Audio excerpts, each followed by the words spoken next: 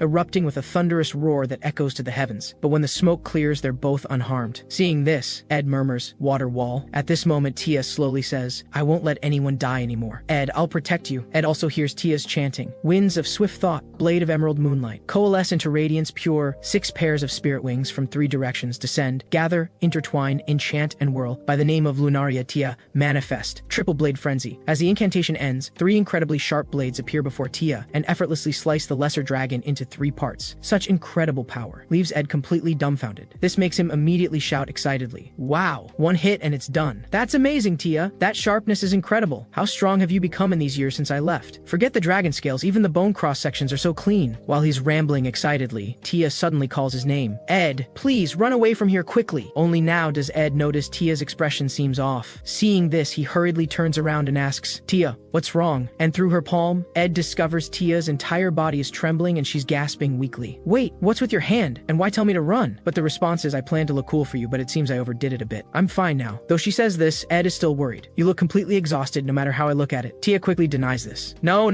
it's probably just because I haven't fought in so long. I showed off a bit in front of Ed. Hey, impressive, right? Hearing this, Ed can only give a speechless look. I really don't know what to say to you. Alright, I admit you're amazing. Just go get some rest. Alright, you're still the same as always, worrying so much. Seeing she can still joke around puts Ed's mind at ease. After all, Tia was once a member of the hero's party, so she should be fine. But what did she mean earlier when she told me to run? Whatever, I'll deal with this thing first. I could just toss it in the Wanderer's treasury, but it'll rot that way. Might as well butcher it. Just then, a loud thud comes from Tia's bedroom. Hearing this, Ed walks to the door and calls out Tia's name. Seeing no response from her, thinking she didn't hear him, he walks beneath the bedroom and calls out to Tia again. However, there's still no response from above. This instantly gives Ed a bad feeling. After saying I'm coming up, Ed carefully climbs the stairs. However, when he reaches the bedroom above, he's shocked to discover that Tia has collapsed on the floor. Seeing this, Ed rushes forward and asks Tia what happened and why she suddenly collapsed. But at this moment, Tia is so weak she can barely speak. To figure it out, Ed carefully turns her over. The next second, he stares blankly and murmurs, "What is this?" Tia's once porcelain white skin is covered with black spots, and these spots are are spreading from her heart throughout her entire body. From her neck to her wrists, from her waist to her feet. They look like death marks. Just as he's at a loss about this, Tia's weak voice reaches his ears. Clothes. Hearing this, Ed notices a nightgown she was wearing earlier not far from Tia. After putting it on her, Ed carries Tia to the bed. How are you feeling? Feeling a bit better now. Thank you, Ed. I didn't mean to hide it. When I was fighting alongside Alexis and the others, to make sure everyone could return alive, I used the Elven secret art. It's a secret art that mixes magic with one's own life force, explosively boosting the power of Elven spells. Hearing this, Ed immediately repeats with a worried expression, mixing life force into magic power, doesn't that mean? Yes, the price for it is my lifespan. Hearing this, Ed can no longer sit still. Lifespan? But you were so energetic just now. Why did you suddenly? Halfway through his sentence, Ed figures out the answer. Seeming to know he's about to criticize her, Tia quietly pulls the blanket over herself like a child who made a mistake. Sure enough, the very next second, Ed exclaims, "You consumed your lifespan even against a lesser dragon? A monster of that level?" Hearing this, Tia says softly from under the blanket, "Yeah, I used it. I thought if I couldn't defeat it in one strike, Ed would be in danger. It's okay, don't worry about me. It's fine now." Tia's words leave Ed very confused. Me, in danger against such a weak monster as a lesser dragon? Why? Right, in Tia's memory, I indeed didn't have that strength. Seeing Ed suddenly fall silent, Tia, afraid he's angry, hastily says, "I had already almost exhausted the magic power needed to stay alive. Normally, I rely on this outfit to prevent magic power from leaking. Wearing them, I can obtain magic power the treehouse has collected, barely clinging to life until now, but I just changed out of the clothes and used that magic, so my lifespan seems to have reached its end." As soon as she finishes, Ed says angrily, "If you knew it was something keeping you alive, why did you take it off?" Hearing this, Tia gives a bitter smile. "Because I was so happy to see Ed that I wanted to dress like I used to return to those warm and joyful times, but it seems I messed up again. After taking off the clothes, the leaked magic power from the treehouse must have been detected by the magic beasts, so that dragon appeared because of that. I see, in the end, everything was caused by me. I'm such a jinx. Just because I gained some power, I thought I was so capable, and it ended up like this. I came all this way to this place, just to confirm that Tia was safe, but instead noticing Ed's emotions becoming downcast, Tia comforts him, saying, "Don't make that face. Although as an elf I didn't live long enough, but I fought hard to live far longer than most, and I met wonderful companions, and in the end, I got to see Ed again. I'm already very satisfied." "Don't say such things. We just reunited. This is only the beginning." However, as soon as he finishes speaking, Ed notices something unusual outside the treehouse. Damn pests, did they follow the scent here? At this moment, Tia seems to sense something too and urgently tells Ed, "You should run!" However, the response she gets is, "I refuse." Desperate, Tia tries to reason with him, but Ed speaks before she can utter a word. "Tia, on the surface, I may indeed look no different from back then. My appearance really hasn't changed at all. Thanks to the time reversal, my body's still the same scrawny mess it was 10 years ago. But since we parted ways, I've been doing things my own way, working hard and gaining all kinds of experience along the way. I've crossed 100 years,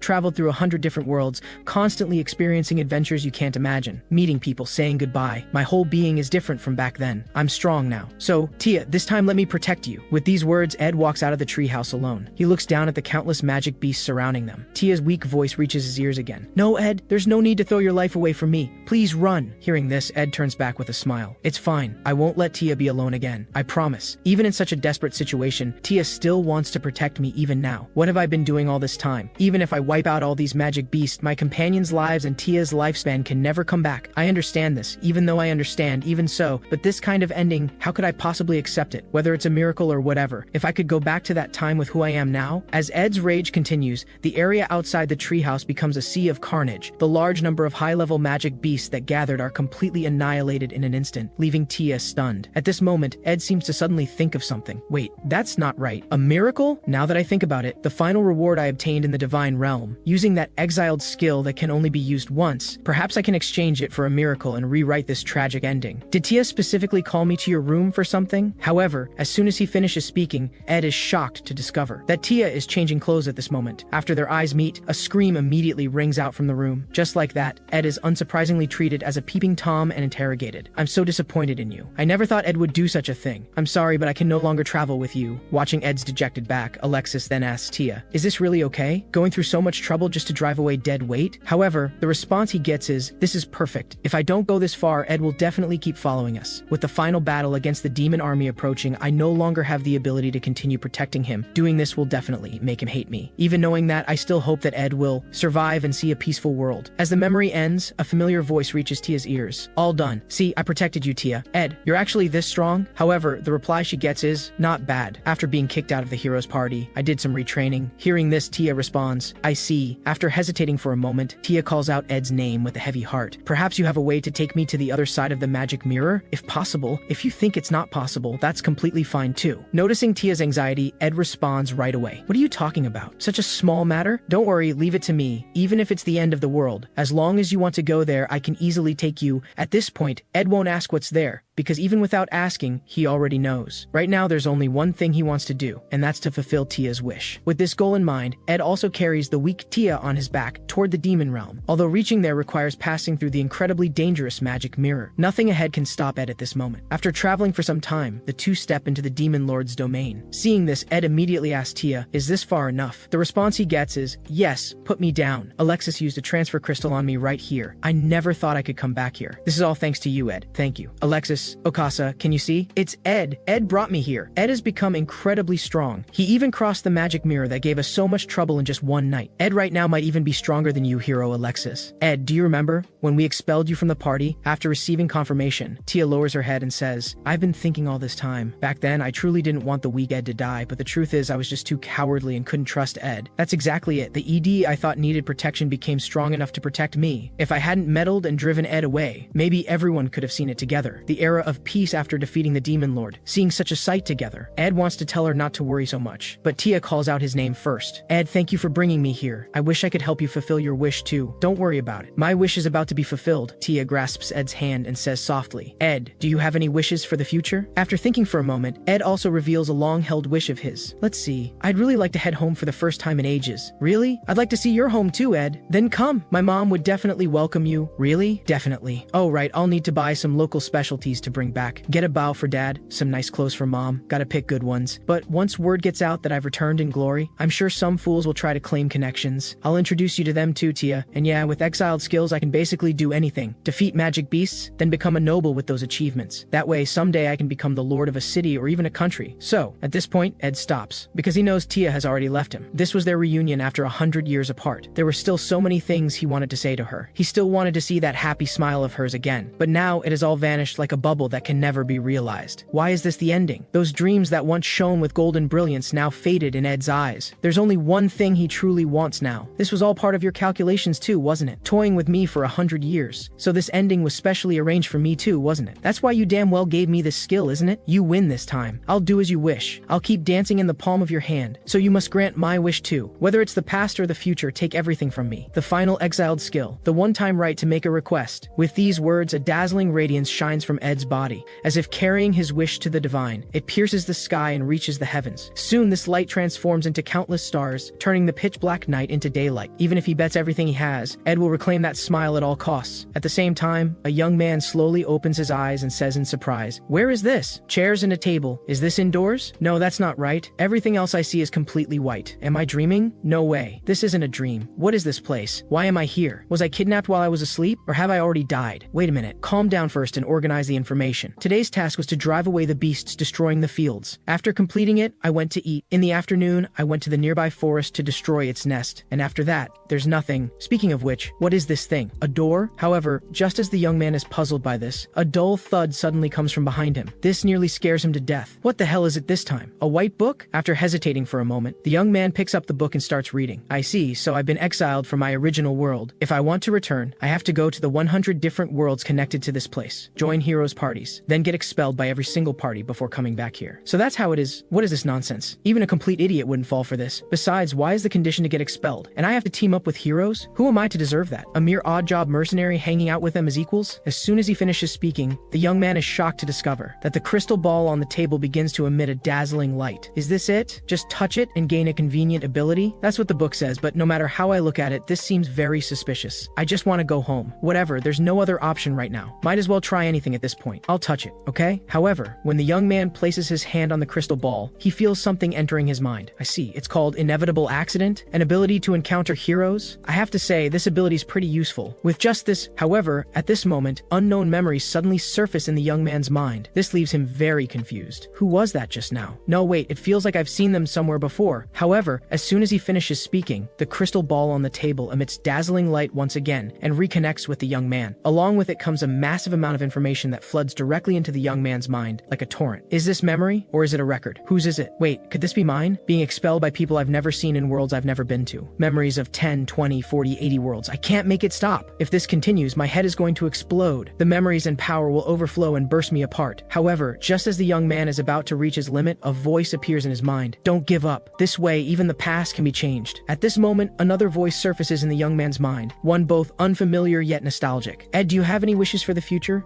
My wish? Looks like it's already halfway realized. I won the bet. This time I finally gained the advantage. Using the one-time right to request, I obtained the 101st ability that shouldn't have existed, the strongest exiled skill that can even deceive the divine blessing of the second cycle, packaging all the memories and abilities I obtained in the future and transferring them to myself who just arrived in the divine realm. This skill can no longer be used. Because there is no second time, that's why it triggered a miracle. But once is enough. I can definitely pull this off now, cutting through everything, with unmatched power, getting expelled in every single world according to plan. Tia, in my future. This time, I'll turn that damn tragic ending into a future where everyone can drink joyfully together in a peaceful world. Let's begin this joyful journey of the second cycle. At this moment, in a certain tavern within the fortress city, a warrior shouts excitedly, "What do you mean I can't become a companion? You should know very well that with my strength, I'm enough to be a fighting force." However, the response he gets is, "I can hear you, so could you keep it down a bit? Unfortunately, I must be blunt. With your level of strength, joining us would be completely meaningless. However, if you're willing to use that sturdy body of yours as a porter, I could consider it." The dispute between the two immediately attracts the attention of those around them. At this moment, they're shocked to discover that the speaker is none other than hero Alexis. The earlier person was applying to join the hero's party. This should be the third applicant, right? However, just as everyone is chattering about this, suddenly, an unassuming man among the crowd gazes at the hero with eyes like fire. That sharp look immediately triggers the hero's instincts. This causes Alexis to immediately look behind him, but he doesn't find any suspicious person. Just as Alexis thinks he's overthinking, a strange voice suddenly reaches his ears. "Greetings, Lord Hero! Your world-class porter has arrived. Or would you prefer the services of the realm's strongest swordsman?" Only now does Alexis realize to his shock that someone has appeared before him out of nowhere. He immediately demands to know the stranger's identity. Meanwhile, the tavern is buzzing with chatter about this fourth applicant. Based on his appearance, he is clearly not a local, nor is he a renowned adventurer. At the thought of this, the crowd can't help but feel a twinge of pity for the hero. Ed pays no mind to the idle gossip. He has already achieved his goal. He has successfully piqued the hero's interest. Ed speaks up. "Nice to meet you, Lord Hero. My name is Ed. Currently, I'm just an insignificant traveling adventurer. In the first cycle, Ed ran into hero Alexis in town and begged pathetically like a stray dog to join the party. Only thanks to Tia and the others vouching for him did he barely scrape by as a porter. But now that he sees the full picture, repeating the same mistake is certainly not his best move. After all, being just a porter, he wouldn't even have the right to comment on their travel destination. While Ed is lost in thought, Alexis suddenly speaks up. "You plan to fight while lugging that massive pack? You're quite good at talking big." However, before he can finish, Ed speaks first. "Of course. What would you think if I said something like, 'Even while carrying this thing, I could defeat you, hero'?" Ed feels that completely deviating from the first cycle would be too risky, so to stay on track while gaining more influence, he came up with the idea of also being a swordsman. To achieve this, first, he must earn Alexis's recognition of his strength, and at this moment, Alexis has clearly taken the bait. "Fine, as long as you don't drop that, I'll agree to your request." Seeing that the hero has fallen for it, Ed replies with a smug look, "I'll let you have the first move. Come at me anytime." However, at the very moment he speaks, an afterimage appears right in front of him. Seeing this, Ed immediately draws his sword, and at the critical moment blocks Alexis's attack. Seeing this, Ed taunts him. "Whoa, that was close. Such a pity." Hearing this, Alexis snorts coldly. "It seems you have enough skill to back up that big mouth of yours. But tell me, do you know that cold steak?" Before he can even finish, Ed cuts him off. "Tastes bad, right? That's why I suggest you surrender now. How about giving up while you still can?" With these words, the two engage in fierce battle once again. Ed knows full well that Alexis can never surrender. No matter the circumstances, he must prove his superiority with absolute strength in every duel. Such is the mission bestowed upon a hero. The reason a hero must be strong is because people need to witness this power with their own eyes to rekindle hope. One who possesses such power must be able to defeat the demon lord. So to join this hero's party, besides having top-tier strength, one must also display hope before everyone's eyes. In this way, even if Alexis is unwilling, he'll have no choice but to acknowledge that I'm not just a porter, but an equal companion worthy of watching his back. Thinking this, Ed continues to provoke. "Hero, shouldn't you start getting serious? The steak is gradually getting cold. Time to get fired up, don't you think?" Alexis responds coldly, "Fine. I admit you do seem to have some skill." With these words, Alexis also draws the sword at his waist and assumes an attacking stance. Seeing this, Ed's expression immediately becomes serious. The next second, Alexis's figure transforms into an afterimage, and Ed immediately makes the same move. With a bang, their weapons begin clashing at lightning speed. Although this is somewhat beyond Alexis's expectations, he immediately adjusts his mindset and speeds up his attacks even more, but still cannot harm his opponent in the slightest. At this moment, Ed continues to provoke. "Heh, your prize sword was blocked by me. Surprised, aren't you? It can't be only this much, right? A hero's full strength can't possibly be only this level, right? Alexis's expression darkens and he answers, of course. With these words, Alexis also switches his stance and grips his sword with both hands. The next second, an incredibly fierce slash strikes Ed's sword. This time, both the force and power are several levels higher than before. Ed can't help but complain inwardly, truly worthy of being a hero. Absurdly strong, thanks to him, the cheap iron sword I bought during my mercenary days is almost at its limit. It probably won't last much longer. However, as soon as this thought crosses his mind, Ed discovers something embarrassing. The meat on his plate has fallen off. Just as this starts to feel bad, suddenly a dazzling light shines from below. That stance. Could it be? At this moment, Alexis speaks. Since you want to see it so badly, then let me show you. This is the hero's true slash. With these words, Alexis unleashes his strongest skill, Moonlight Sword. Seeing hero Alexis actually unleash his ultimate skill, Ed thinks to himself, although I could easily block this with impregnable wall, that won't do. If I want to be recognized by the hero as a true companion, then I must surpass this guy using nothing but my swordsmanship forged over 100 years. Seeing that Ed actually plans to face the Moonlight Sword head on, Alexis extends his left hand. Although Ed notices this, he doesn't pay attention to it, but instead focuses on dealing with the crisis before him, integrating the blade's flow into the trajectory of his slash. Move aside. With these words, Ed exerts force suddenly and forcibly changes the Moonlight Sword's attack trajectory. Seeing that his opponent actually deflected his attack, Alexis can't help but let out a sound of surprise. Unlike his expression, Ed returns to the ground and looks at the broken sword in his hand with emotion. Finally done. However, as soon as he finishes speaking, deafening cheers immediately erupt around them. That guy is really amazing. So cool. This is the first time I've seen someone who can match Lord Hero. Lord Hero is great and all, but that other guy is also pretty charming. Oh, so you like that type? Anyway, I still don't even know that handsome guy's name. It's Ed. That's what he called himself just now. Even a commoner like me can tell that guy is definitely a remarkable once-in-a-generation talent. I'm truly excited to see who he becomes in the future. Hearing this, the two had initially assumed the speaker is some legendary master, but after seeing clearly, they discover it's just the town's scrap collector. Just as he wants to continue talking, the crowd erupts again. Lord Alexis is heading this way. Ed immediately calls him out. Have you lost your mind? If it weren't me but someone else, they would be dead already. The response he gets is, you think I didn't account for that? Just as Ed wants to continue complaining, suddenly an incredibly hearty voice comes from behind him. Ha ha ha, that's right, kid. If it were the hero's full power strike, that would be a different story, but a probing attack of that level couldn't even hurt my muscles. Seeing this, Ed unconsciously shouts, Uncle Okasa, but after blurting it out, he immediately catches himself and corrects to Lord Monk, Okasa. The other doesn't seem to notice and continues, don't be fooled by how he acts. Actually, Alexis has already sized you up and is prepared to pull his punches. Besides, I would step in immediately to protect you if things get truly dangerous. At this moment, the slow-to-react Okasa finally catches on and asks Ed, wait, you even know about my background? Hearing this, Ed replies with a sheepish look, of course. After all, you are famous for being the world's strongest martial artist and healer. Okasa immediately declares, that's right, my muscles are the strongest. Ed can't help but snark. How utterly ridiculous is it to have a healer serving as the vanguard? But while the two are fooling around, a voice reaches Ed's ears. Hey, what are you two doing? You've been gone forever. Alexis, what are you doing here? The reply comes as usual, just letting those ignorant fools experience a taste of my power. You call that a taste? You even use that technique. And Okasa, why don't you stop him? At this, Okasa shows zero remorse, shrugging. What's the big deal? It's just a trifle. At this moment, Ed slowly turns his head around. Even though this is the first time hearing it, this voice pierces his heart with pain, yet fills him with overwhelming nostalgia. I remember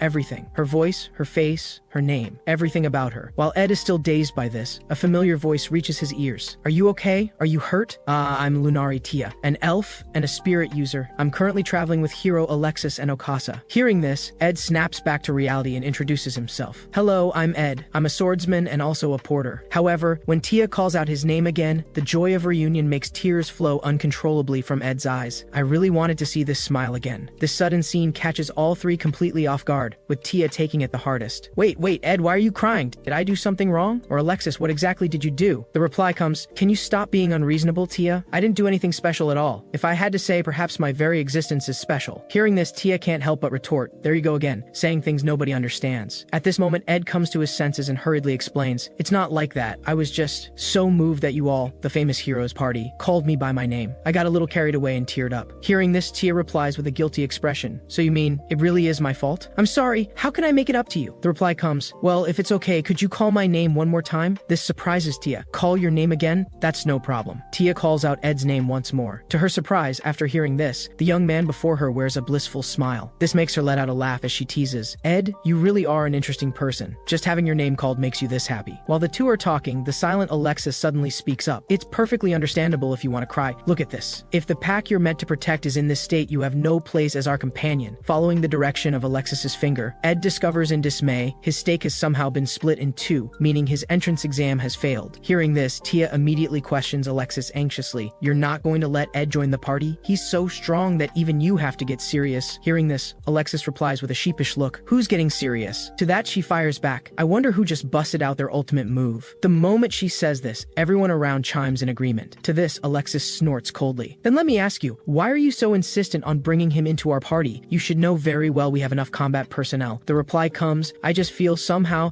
that partnering with him would work really well." To this, Alexis responds with an exasperated expression, "If it's you, you'd probably feel that way about anyone." Hearing this, Tia immediately huffs, "You're being mean." She then asks Okasa beside her for his opinion, but the reply is, "I feel like either choice is fine." Hearing this, Tia immediately responds happily. Then, but before she can finish her sentence, Okasa interjects, "But combat ability aside, if he has to handle porter duties on top of that, it'll probably be too much. But if we're hiring him mainly as a porter, I can see where Alexis is coming from, even if it's hard to swallow." The moment he stops speaking, Ed looks resentful. "Damn it, I was hoping to learn more about the beauty of muscles from Lord Okasa." Hearing this, Okasa instantly loses his cool and immediately sides with Tia. "I'll be the one to look after this kid." At the sight of this, Alexis can only retort with an exasperated look, "This muscle-brained idiot, whatever. To be honest, your swordsmanship is quite impressive, but calling yourself the strongest in front of me is a bit too arrogant. While we don't lack combat power, we have indeed been looking for a porter. So, as long as you do this job well, I don't mind you taking on other work at the same time.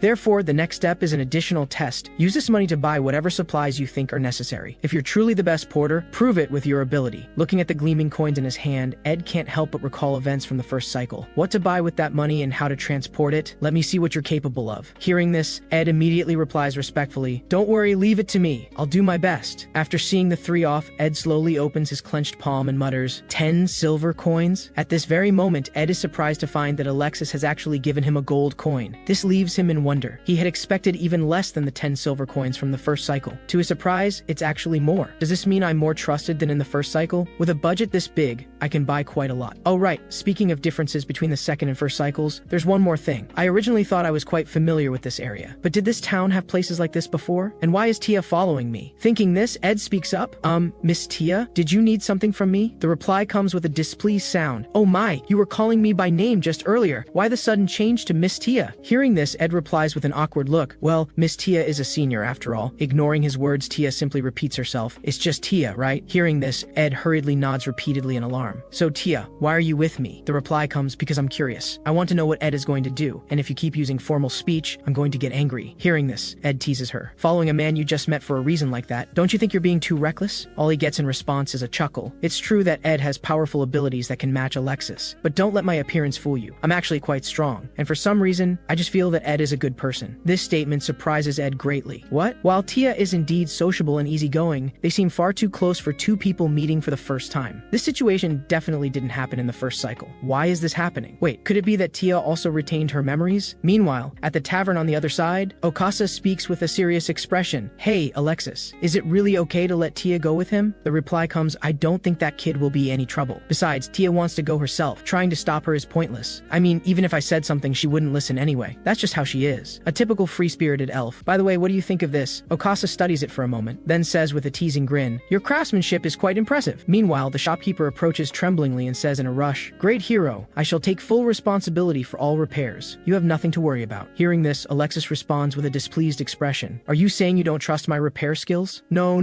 that's not what I mean. Don't worry about it. This is my own decision. I take responsibility for my own actions, that's all. Still, for a first attempt, this is quite good. I really am a special existence. Even my taste is that unique. Let's go, Okasa. I'm still bothered by this after all. Meanwhile, in the alley on the other side, "Are you curious?" "Yes. Why go this far for someone you just met? You seem a bit too kind to me." Hearing this, Tia lowers her head and murmurs, "If you ask why, yes, why indeed." After pondering for a moment, Tia replies softly, "We elves live much longer than humans. Don't let my appearance fool you. I've actually lived for over 100 years. These 100 years of changes have made me experience many things and inevitably forget many others. But you know, there are some memories we never want to forget, no matter what. Memories like these, we elves engrave into our souls. But when that attachment is too strong, even through death and rebirth, it remains eternally branded upon the soul like a scar. So sometimes Sometimes we feel inexplicably nostalgic about sights we see for the first time or people we meet for the first time. When I saw Ed's face just now, I couldn't help but think of this story. Memories engraved in the soul that already exist. Is that what deja vu is? But this isn't just an elven thing, is it? Ed turns his head and asks, Tia, do you believe this? The reply comes, more than believing. If it's true, then maybe before we became who we are now, we met somewhere and we're already close friends. Hearing this, Ed shows a faint smile and replies, I see. In that case, I'm going to hold nothing back and get really close to Tia. Hearing this, Tia can't help but laugh. All right then, bring it on. Do humans truly possess something called a soul? Does it continue through reincarnation? This remains unknowable. Yet, at this very moment, Ed stands as a being who has inherited memories and abilities from a past known as the future. So perhaps it's because another version of himself branded it upon his soul, that these memories could transcend time and awaken from that void. The scene before them leaves Ed and Tia stunned, even making them wonder if they came to the wrong place. After confirming multiple times, Ed can't help but ask in amazement, what is this? The roof? Wasn't it destroyed by the moonlight blade? Just then, a familiar voice reaches his ears. Because I was curious, I tried fixing it. It was simpler than I imagined. I really am special. Even my taste is so special. So, how about your end? Tia immediately says excitedly. Listen, Alexis, Ed is really amazing. The reply comes, oh really? But it doesn't look like he's carrying any supplies. The moment he says this, Ed pulls out a massive pile of supply packs from his bag. This move leaves both the hero and Okasa completely stunned. What are these? Hearing this, Ed replies calmly. First, the food supplies. Food that can be preserved for 3 months, enough for 10 days, and food that can be preserved for 1 year, also enough for 10 days. Tia told me you aren't leaving right away, so I've just stuck to preserved foods for now. The moment he says this, Okasa shouts excitedly, wait. More importantly, what on earth is this bag? How can it hold so much? Ed again replies calmly, you mean this? It's a magic tool I found in some ruins. It can hold much more than it appears. I don't really know how it works though. It seems only I, who found it first, can use it. If someone else holds it, it becomes just an ordinary bag. Of course, everything I just said was a complete lie. After all, if I want to eventually get exiled from the hero's party, it's easier to pass off tools than abilities. The actual mechanism is my exiled skill. Wanderer's Treasury. I just open a portal inside the bag. This way, I can disguise the bag as a magic tool. Ha ha ha, even the hero can't see through it. However, while Ed is feeling smug about this, Alexis suddenly asks, by the way, how much can this bag actually hold? Hearing this, Ed put on an act of thinking. I'd say it's more than enough to hold the contents of 2 or 3 warehouses, though I've lost track of the exact capacity. Of course, this is also a lie. The Wanderer's Treasury's actual capacity could probably hold an entire world. At this moment, Tia steps forward and says proudly, if it can hold that much, it's enough for a year's worth of adventure supplies. How about that? Ed is amazing, right? Alexis replies with an exasperated look. By the way, why are you the one being proud? At this moment, Ed walks over and takes back the backpack. Now, next is this. This is a magic tool that can generate unlimited water. Ed originally thought the hero and Okasa would show the same expressions as before, but unexpectedly, after looking at it, Alexis simply says, I won't question for now how something clearly larger than the bag's opening came out. Tia, did you tell him about that matter? To this, Tia replied with a look of pure innocence, of course. I explained it all to him properly. Hearing this, Alexis says with slight disappointment, then you should know that our party's drinking water, it's all created by Tia using elven magic, right? Since you've heard this, why specifically prepare this? At this moment, Tia chimes in, who knows? And that dumb thing actually cost 50 silver coins. This statement surprises Alexis. You mean 50 silver coins? The reply comes, you also think it's too expensive? But Ed insisted on buying it no matter what. I couldn't stop him, Alexis says with a serious expression. No, this is way too cheap. A magic tool of that level should be worth at least 5 gold coins. Anyway, let's ask for the reason. Hearing this, Ed immediately replies,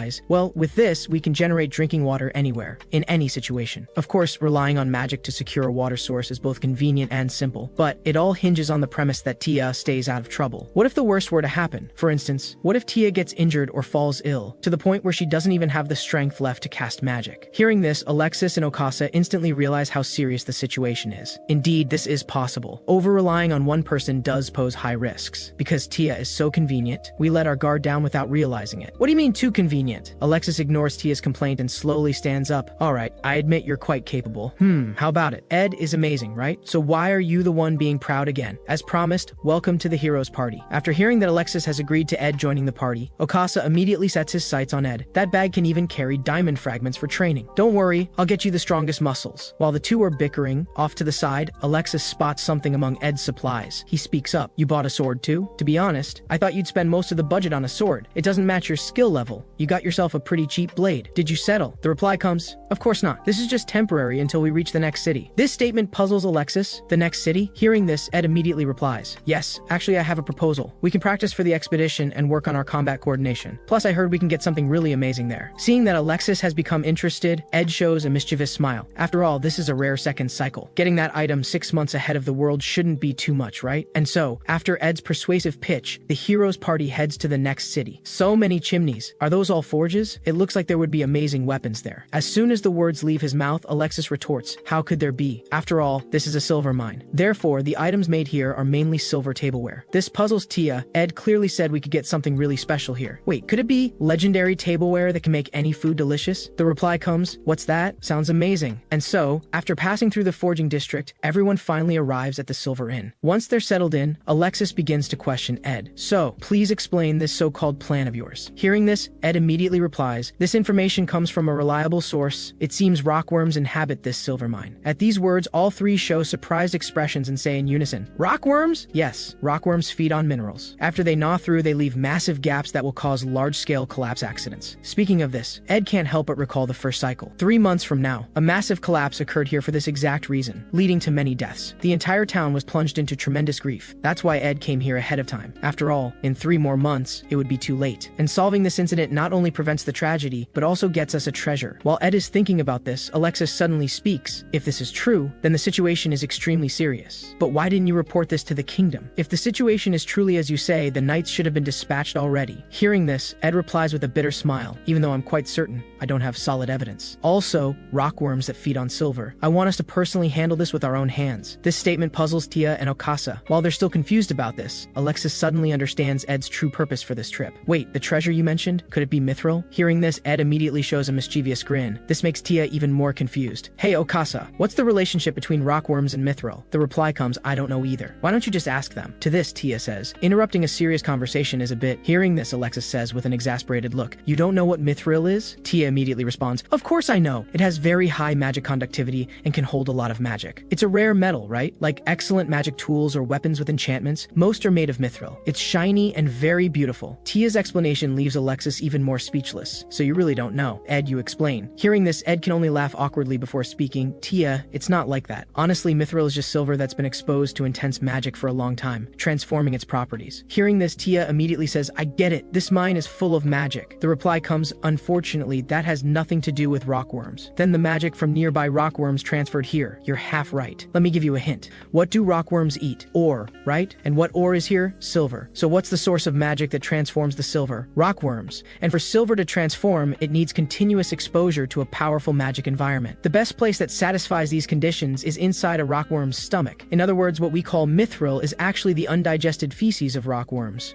These words make Tia's brain freeze completely. At this moment, Alexis questions Ed again. I understand your plan is to obtain mithril by subjugating rockworms, but how will we use it? Hearing this, Ed shows another mischievous grin. Naturally, I'll give it to the hero's party. I'll use the mithril to forge the strongest weapons for you all. Are we going to fight with weapons made from poop from now on? This should be the busiest time of the miners' day, yet they're walking out of the mine intending to go home. Seeing this, the mine manager angrily curses. Who said you could leave? Get back into the mines and get to work now. The reply comes, didn't the hero issue a notice? Don't you know? The mine is off limits all day today. We'll pay wages for this time, so please leave immediately. At this sight, the mine owner deflates and grumbles, seriously, what is it they plan to do in there? Meanwhile, are there really rockworms in this cave? But come to think of it, it's quite quiet here. Regarding this, Alexis remarks that if the Ed's words are true, it is likely to be a while before they begin their feeding frenzy. At this moment, Ed notices Tia hasn't been speaking. Hey Tia, are you still upset? Hearing this, Tia responds while pouting, normal mithril is properly mined from mountains. Why did you have to say it like that? Sorry, I just thought it would be more interesting to say it that way. You're being mean. Can't we just buy it the normal way? It's definitely better than poop. Regarding this, Ed states that while buying mithril is indeed possible if they are willing to pay a hefty price, but taking it directly from rockworms is another matter entirely. This statement puzzles Tia. Alexis explains. Silver refined by the rockworm's powerful stomach acid has no impurities and is in an extremely pure state. This is what's called pure mithril born from transformation. Indeed, if we use that pure mithril, we can forge extremely excellent weapons. Hearing this, Tia asks with a tearful tone, then Alexis will use it too, right? The reply comes, what are you talking about? Don't I have this holy sword? This statement really gets to Tia and she cries out, that's cheating! At this moment, Alexis asks Ed, is this the right direction? To this, Ed confirms, no problem at all. After all, this is the path guided by his exiled skill, Akashic's compass. Hearing this, Okasa says enviously, a magic tool that can even detect monster lairs. That's incredibly handy. Too bad only you can use it. At this, Ed quickly replies with a sheepish look, I found this along with the magic bag. Tia is very curious and asks Ed, where did you find such amazing things? Which ruins? The reply comes, it's a secret. With these words, Ed also stops walking and speaks. It's here. This greatly puzzles Tia. You mean here? But this is a dead end. Could it be there are rockworms behind this wall? I see. So we just need to dig our way to the prey. Now is the time for my muscles to shine. Hearing this, Ed immediately says, please postpone that debut indefinitely. Also, there's no need to dig. Alright, just watch. This statement makes Tia confused again. What's he going to do? The moment she says this, Ed kicks the wall. This leaves all three completely dumbfounded. Kid, what are you doing? Wait, Ed, your foot will get hurt like that. The reply comes, it's fine. After all, he's not just kicking the wall normally. He's using an exiled skill that stores impacts and allows him to take the shockwaves from his kicks. The shockwave from every kick, building up, building up, building up. Of course, Tia has no idea. To stop Ed from doing something foolish, she hurriedly tells Alexis, stop Ed quickly. At this rate, Ed will. The reply comes, wait. While the two are talking, Ed finishes gathering all the force and releases it in one explosive burst. Alright, come out already. As these words end, the mine begins to shake violently. Is this an earthquake? Of course not. Everyone, battle stations. Hearing this, Okasa immediately rushes forward and shouts, stand back, I'll hold the defense. As his words end, the mine walls explode open